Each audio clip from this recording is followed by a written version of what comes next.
Hey guys, welcome back to my channel. This is Satyam and this video is going to be super productive late night study vlog as a CBSE 10th grader. And guys, इस video में मैंने approx 4 बजे तक पढ़ा है सुबह के. And guys I am so sorry for being so much inconsistent. मैं जानता हूँ कि मैं बहुत ज़्यादा ही इनकन्सिस्टेंट हूँ. लगभग लास्ट 15 या 20 दिन हो गए मैंने कोई वीडियो नहीं डाला चैनल पर. हाँ, बट शॉर्ट्स डाला है, बट उस पर उतने व्यू नहीं आते हैं. एंड गाइज रीज़न है कि मैं इतना इनकन्सिस्टेंट था बिकॉज मेरे प्री बोर्ड्स चल रहे थे. एंड प्री बोर्ड्स काफ़ी सही गए हैं, बस एक हिंदी थोड़ा सा ख़राब चला गया, बट इंग्लिश सही गया इस बार, तो इंग्लिश अच्छा गया.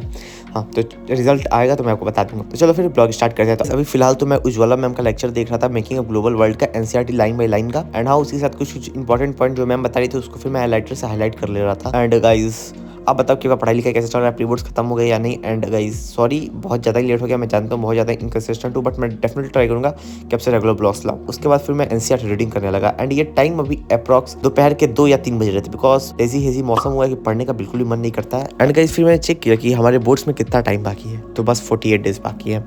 हाँ, आपको एक रिमाइंडर देना था, बस 48 डेज बाकी है हमारे बोर्ड्स में. और बस 48 डेज़ के बाद फिर हम जाएंगे अपना इंग्लिश का प्री बोर्ड्स देंगे और रिजल्ट तो जुलाई में आएगा, तो उससे पता चलेगा कि कैसा गया हमारा प्री बोर्ड्स. प्री बोर्ड्स क्यों बोल रहा हूँ यार, बोर्ड्स हमारा बोर्ड्स. अब ना coming back to the topic, ठीक है. फिर उसके बाद मैं एनसीईआरटी रीडिंग कर रहा था. कुछ कुछ मुझे इंपॉर्टेंट पॉइंट्स लग रहे थे, उससे मैं साथ साथ एक पेज पे नोट कर ले रहा था. उतना कुछ खास नोट नहीं कर रहा था, कुछ कुछ नोट कर ले रहा था जो जो इंपॉर्टेंट लग रहे थे. स्टिकी नोट्स पे जो जो इंपॉर्टेंट पॉइंट लग रहे थे वो लिख के अपने वॉल पे स्टिक कर ले रहा था. तो यही कर रहा था बस. और ये चैप्टर ज़्यादा बड़ा था नहीं, तो टाइम ज़्यादा लगा नहीं मुझे. एंड गाइज हिस्ट्री कंप्लीट करने के बाद फिर मैं अपना मैथ्स का बैकलॉग कंप्लीट करने में लग गया बिकॉज मैथ्स में मेरा बहुत तगड़ा बैकलॉग लग चुका है. अराउंड मेरा मैथ्स में क्या, मेरे वॉरियर के सारे चैप्टर्स में बैकलॉग लगा है जब से मेरा प्री बोर्ड स्टार्ट हुआ है 16 से. 16 के पहले भी 2-3 चैप्टर में बैकलॉग लगे हुए थे, बट 16 के बाद तो मैंने कुछ भी नहीं पढ़ा है, मतलब पूरा बैकलॉग लगा हुआ है. बट मैं अब ट्राई कर रहा हूँ कि पहले मैं लाइव क्लास तो अटेंड कर लूँ शाम वाला, एंड बैकलॉग को मैं बाद में टाइम निकाल कंप्लीट कर लूँगा. तो वहीं अभी जस्ट मैं लीनियर पेयर ऑफ इक्वेशन का बैकलॉग कंप्लीट कर रहा था. हाँ, मैथ्स में मेरा ज़्यादा बैकलॉग नहीं है और मैथ्स का मेरा बैकलॉग कंप्लीट हो गया है. साइंस का बायोलॉजी का बैकलॉग कंप्लीट हो गया है. और हाँ, बट केमिस्ट्री का बैकलॉग भी कंप्लीट है मेरा. और फिजिक्स का बैकलॉग बाकी है, एक चैप्टर का, लाइट चैप्टर का रिवीजन वाला. बाकी सब मेरा बैकलॉग कंप्लीट है. और इंग्लिश तो मैं पढ़ता ही नहीं हूँ वॉरियर से बिकॉज मुझे समझ में नहीं आता. जेन्युइन बता रहा हूँ, मुझे इंग्लिश समझ में नहीं आता वॉरियर बैच से. हाँ, मैं जानता हूँ अनुराग त्यागी सर बहुत सही पढ़ाते हैं, बट मुझे नहीं आता यार समझ इंग्लिश. तो मैं सोच रहा हूँ कि मैं तानिया शर्मा से पढ़ लूँ. तानिया मैम जो है उनसे पढ़ता हूँ मैं इंग्लिश. मैंने अपने प्री बोर्ड से पहले उनसे पढ़ा था, काफ़ी सही पढ़ाती है मैम यार, इसलिए मैंने सोचा कि मैं उन्हीं से पढ़ूंगा. तो ठीक है, फिर देखो मैं अपना बैकलॉग्स कंप्लीट कर रहा था. एंड मैंने एक आइडिया लगाया था कि मैं बैकलॉग कंप्लीट करने के लिए मुझे ये चैप्टर आते ही हैं ऑलरेडी बहुत अच्छे से.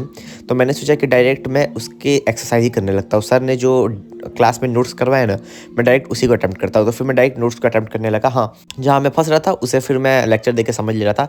अप्रॉक्स मैंने 2 घंटे का लेक्चर देखा होगा. एंड बाकी फिर उसके बाद मैंने सारा नोट्स से अपना बैकलॉग कंप्लीट किया. एंड गाइज आप भी ये ट्राई कर सकते हो, लेकिन सिर्फ मैथ के लिए, बाकी सब्जेक्ट के लिए तो आपको पूरा लेक्चर देखना पड़ेगा. एंड मैथ्स का मेरा बैकलॉग कंप्लीट होने के बाद मैंने समोसा खाया. हाँ, बेसिकली समोसा मैंने मंगाया था, फिर मैंने समोसा खाया. एंड ये देखो मेरा कंप्लीट हो चुका है पूरी तरह बैकलॉग मतलब चैप्टर कंप्लीट हो गया. बट मैंने इसका DPPs अभी तक नहीं लगाया है, तो उसको हम कल लगाएंगे.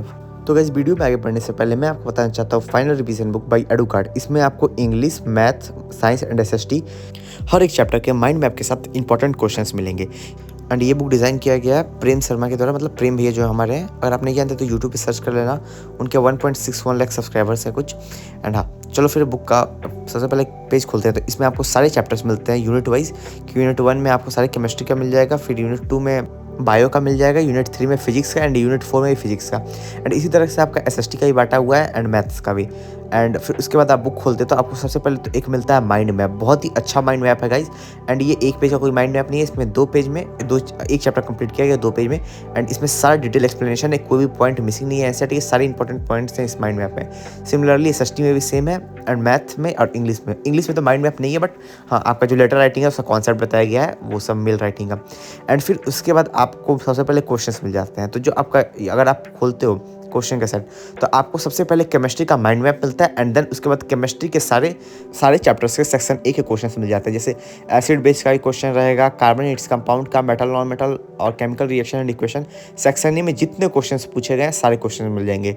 फिर सेक्शन B में जितने क्वेश्चन पूछे गए हैं केमिस्ट्री के सारे चैप्टर्स मिला के वो मिल जाएगा.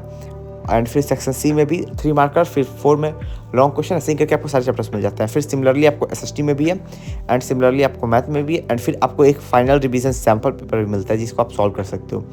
तो या अगर आप ये बुक लेना चाहो तो मैं इसका लिंक डिस्क्रिप्शन में दे दूँगा, आप वहाँ से खरीद सकते हो। And now coming back to that video, तो मैथ्स का चैप्टर 3 खत्म करने के बाद अप्रॉक्स वो चैप्टर मेरा 10 बजे तक खत्म हो गया था। फिर मैंने एक छोटा सा ब्रेक लिया था, छोटा सा नहीं, अच्छा खासा ब्रेक, डिनर ब्रेक था। एंड फिर मैं 11 बजे या 11:30 में आके बैठ गया बायोलॉजी का chapter how do organism reproduce complete करने। एंड या ये कंप्लीट करते हुए लगभग 4 बज चुके थे। एंड इसमें सारे एंड गाइस आप बताना कि आपका प्री बोर्ड की वजह से बैकलॉग लगा है, आप जो भी बैच में इनरोल हो, अभय या वॉरियर, जिसमें भी हो आपका बैकलॉग लगा है। मेरा तो भाई दोनों में लग चुका है, अभय में भी एंड वॉरियर में। अभय से तो मैं सिर्फ इंग्लिश सब पढ़ता हूँ, इंग्लिश और हिंदी तो मैं सोच रहा हूँ कि हिंदी का कोई लेक्चर नहीं देखूंगा, खुद से ही रिवीजन कर लूँगा, बुक पढ़ लूँगा। बट यार हिंदी बहुत ख़राब जा रहा है मेरा। कोई टिप हो आपके पास तो हिंदी के लिए बता देना। एंड अगर आप वीडियो यहाँ तक देख रहे हो तो टाइम स्टैम्प कमेंट में बता के आप हाई लिख देना अपनी तरफ से, मैं समझ जाऊँगा कि आप मेरा वीडियो यहाँ तक देख रहे हो। बट मुझे लगता नहीं है कि कोई इतना देर तक वीडियो देखता है, बट आई जस्ट होप कि आप वीडियो देखो। एंड फिर इस चैनल मुझे बस डर है कि मेरा चैनल डेड ना हुआ हो, क्योंकि बहुत दिन हो गए, लगभग 20 दिन होने वाले हैं वीडियो नहीं डाले हुए। तो I am sorry guys, but मैं लिटरली ट्राई करूँगा कि नेक्स्ट ईयर, जो कि अब 2 दिन बाद है, उसके बाद तो मैं कंसिस्टेंटली वीडियो डालूँ। एंड गाइस बस ये मेरा बैकलॉग बाकी है एक बायो में, एंड ये मेरा फिजिक्स में बाकी है। तो बायो का बैकलॉग तो आज कंप्लीट हो गया मेरा, how do organism reproduce. And physics का जो बैकलॉग है लाइट चैप्टर, वो कुछ उतना इंपॉर्टेंट नहीं है, बिकॉज लाइट चैप्टर मैंने इतनी बार पढ़ लिया कि मुझे बहुत अच्छी तरह से आता है। मुझे इंतजार है हाउ ह्यूमन आइज़ वाला, बिकॉज ये वाला चैप्टर मुझे उतने से समझ में नहीं आया। और आई थिंक कि मुझे मैग्नेटिक इफेक्ट वाला चैप्टर का रिवीजन करना भी जरूरी है, बिकॉज एक क्वेश्चन आ गया था एग्जाम में सोलर पर, तो उसमें थोड़ा सा दिक्कत हुआ था, बट मैंने कुछ भी करके लिख दिया था। एंड अब रिजल्ट मालूम चलता है कितना आता है। एंड भाई मेरे SST में बैकलॉग्स लगे हुए हैं, तो SST के बैकलॉग्स को कंप्लीट करना जरूरी है। तो गाइस फाइनली हमारा चैप्टर कंप्लीट हो गया, how do organism reproduce. And आप टाइम देख लो, सुबह के 4 बज रहे हैं। एंड मैं आपको दिखा दूँ कि कितना देर का और वीडियो बाकी है। बस एक सेकंड को दिखा दूँ आपको, अभी आप देख सकते हो बस कुछ 2 मिनट का वीडियो बाकी है, अब बस खत्म ही होने वाला है। एंड बस मेरा सारा बैकलॉग कंप्लीट हो चुका है। तो डेट्स इट गाइस, अब मैं मिलता हूँ आपसे नेक्स्ट ब्लॉग में, तब तक के लिए tata bye bye. And guys I hope, just hope कि चैनल डेड ना हुआ हो यार, एंड बस एवरेज व्यू है जितने आते हैं। एंड डेट्स इट, अब मैं मिलता हूँ आपसे नेक्स्ट ब्लॉग में, तब तक के लिए टाटा बाय बाय।